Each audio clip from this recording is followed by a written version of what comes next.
Hello, welcome to my YouTube channel. Hindi साहित्य का इतिहास कर रहे हैं आचार्य रामचंद्र शुक्ल का। इस क्रम में ये हमारी अगली वीडियो है। अगर आपने इससे संबंधित पुराना वीडियो नहीं देखा तो आप जाके प्लेलिस्ट विजिट कर सकते हैं। आइए शुरू करते हैं। पहला प्रश्न, सारे रचना काल को केवल आदि, मध्य, पूर्व, उत्तर इत्यादि खंडों में आंख मूंद कर बांट देना, ये भी ना देखना कि खंड के भीतर क्या आता है क्या नहीं, किसी वृत्त संग्रह को इतिहास नहीं बन सकता, ये कथन किसका आपको बताना है। Option A doctor Bachchan Singh, option B Ramswaroop Chaturvedi, option C Acharya Ramchandra Shukla, option D doctor Nagendra. इसका जो आंसर होगा वो ऑप्शन सी होगा, आचार्य रामचंद्र शुक्ल। अगला प्रश्न, प्रश्न संख्या 2, देश भाषा काव्य की 8 पुस्तकों में शामिल नहीं है। तो आपको बताना है कि देश भाषा में कौन शामिल नहीं है। Option A Hammir Raso, option B Khuman Raso, option C Bisaldev Raso और ऑप्शन डी पृथ्वीराज रासो। तो इसका आंसर क्या हुआ आपको देना, आंसर बताना है। तो इसका जो आंसर होगा वो ऑप्शन ए सही होगा, हमीर रासो। आचार्य रामचंद्र शुक्ल ने 12 रचनाओं को आधार बना के आदिकाल को उन्होंने वीरगाथा नाम दिया था, जिसमें विजयपाल रासो, हमीर रासो, कृतिलता और कृति पताका को उन्होंने साहित्यिक पुस्तकें माना है। बाकी 8 ग्रंथों को उन्होंने देश भाषा माना है, जिसमें खुमान रासो, बिशलदेव रासो, पृथ्वीराज रासो, जय चंद्र प्रकाश, जय चंद्रमय चंद्रिका, परमाल रासो, खुसरो और विद्यापति की जितनी भी रचनाएं हैं उनको आधार मान को उन्होंने आदिकाल को वीरगाथा काल नाम दिया है। अगला प्रश्न, कवियों के परिचयात्मक विवरण शुक्ल जी ने कहाँ से लिए हैं। Option A a sketch of Hindi literature, option B Hindustani, option C Shiv Singh Saroj और ऑप्शन डी मिश्र बंधु। तो इसका आंसर क्या होगा आपको बताना है कि आचार्य रामचंद्र शुक्ल जब इतिहास लिख रहे थे उन्होंने कवियों का परिचयात्मक परिचय किस ग्रंथ से लिया है। ये अपने भूमिका में लिखते हैं कि इसका जो आंसर होगा मिश्र बंधु। मिश्र बंधु ग्रंथ से उन्होंने परिचयात्मक विवरण उन्होंने लिया है। प्रश्न संख्या 4, हिंदी शब्द सागर की भूमिका के रूप में हिंदी साहित्य का विकास के नाम से प्रकाशित हुई है, कब हुई है आपको बताना है। ऑप्शन है 1928, option B 1929, option C 1930, option D 1927। इसका आंसर क्या होगा, इसका आंसर होगा ऑप्शन बी 1929। 1929 होगा। इन्होंने जो ग्रंथ लिखी थी वो किस रूप में लिखी थी, तो हिंदी शब्द सागर की भूमिका का हिंदी साहित्य का विकास। तो कई बार पूछ लिया जाता है कि किस रूप में लिखा है, तो हिंदी साहित्य का विकास, ये ध्यान दीजिएगा।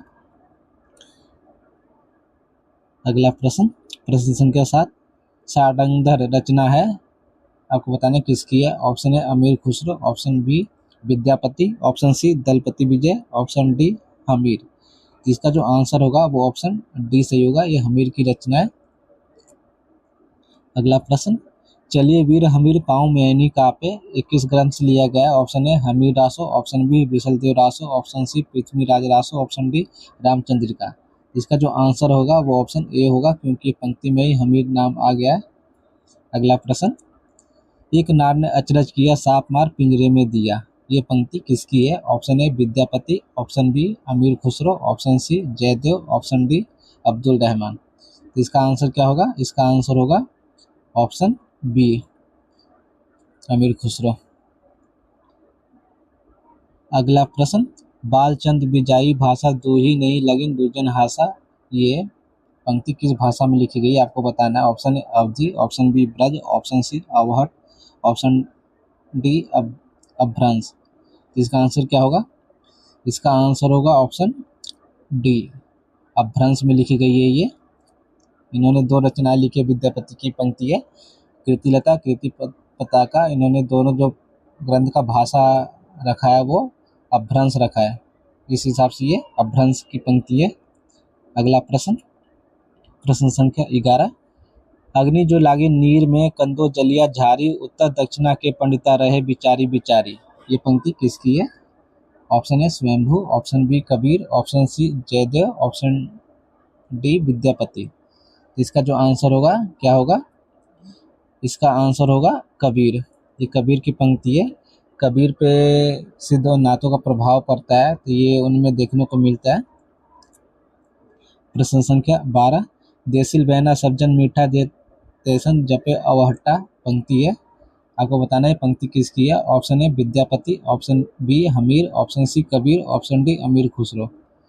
तो ये यूपी के असिस्टेंट प्रोफेसर में पूछा गया था, ये पंक्ति दे दिया गया था। यहाँ पूछा गया था कि किस भाषा का है, तो यहाँ पर अवहट ना दे के सिर्फ इतना ही दिया गया था, देसिल बहना सब्जन मीठा, इसकी भाषा क्या है। तो आयोग ने भी जो माना था अवहट माना है, वहाँ पर अपभ्रंश भी दिया गया था लेकिन अवहट माना है, तो ये ध्यान दीजिएगा। इसका जो आंसर होगा ये ऑप्शन ये सही होगा, ये विद्यापति की पंक्ति है। प्रश्न संख्या 13, प्राकृत प्रकाश रचना है। आपको बताना है प्राकृत प्रकाश किसकी रचना है। आपके सामने ऑप्शन है, option A Swayambhu, option B Kanhapa, option C Vararuchi, option D Gorakhnath. तो किसकी रचना ये ऑप्शन यहाँ पे सी होगा, वररुचि की रचना ये प्राकृत प्रकाश। प्रश्न संख्या 14, जो जिन शासन भाषणों सो मैं कहिए सारो, पंक्ति ली गई है, ये पंक्ति किस ग्रंथ की है आपको बताना है। ऑप्शन है प्राकृत प्रकाश, option B Shravakacharya, option C दोहा कोश, ऑप्शन डी उत्तर पुराण। इसका आंसर क्या होगा, इसका जो आंसर होगा ये ऑप्शन बी सही होगा, श्रावकाचार्य। श्रावकाचार्य जो ग्रंथ है वो देवसेन की है, अब वो 990 संवत में लिखी गई थी और ये जैन ग्रंथ है। इसमें कितनी पंक्तियां हैं, ये 250 दोहे में पंक्ति है, ठीक है। इसके संवत में बात करें तो ये 933 ईस्वी में लिखी गई थी, ठीक है। अगला प्रश्न, बंगला अक्षरों में बोध गान और दोहा का संपादन किसने किया है।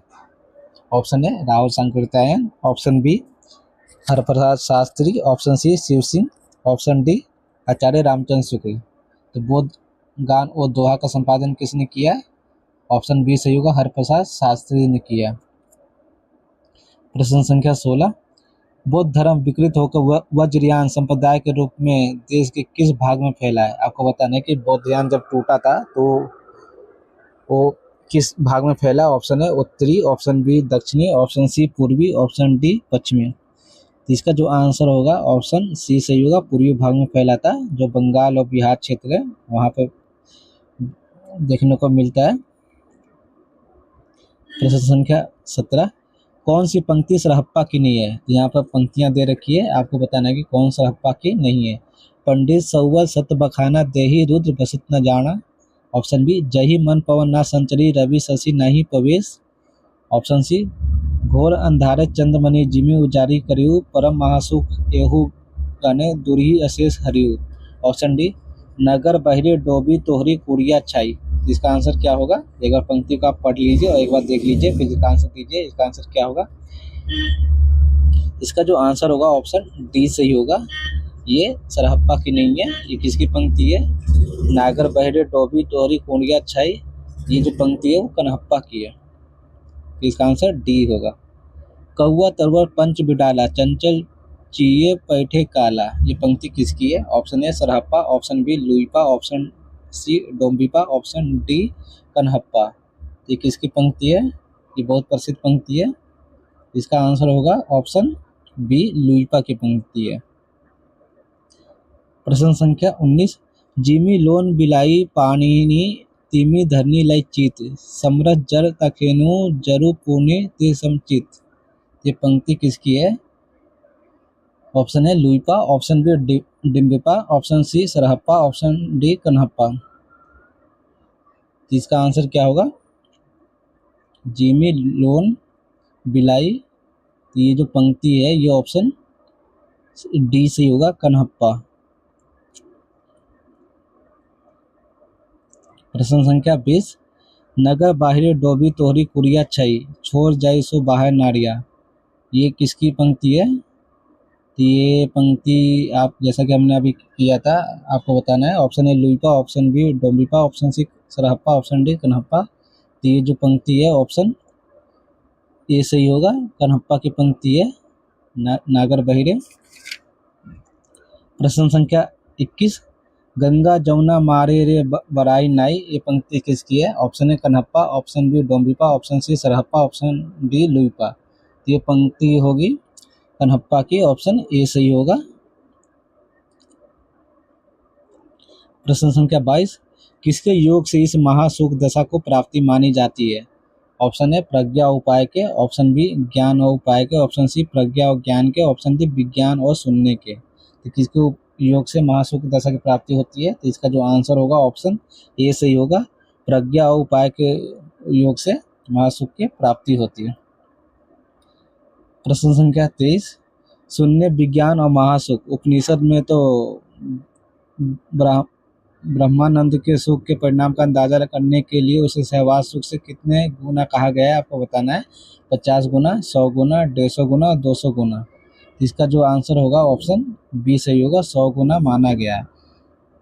जबकि उपनिषद में ब्रह्मानंद के सुख के परिणाम का अंदाजा करने के लिए उसे सहवास सुख से 100 गुना कहा गया है, पर वज्रयान के निर्वाण के सुख का स्वरूप ही सहवास सुख को समान बताया गया है।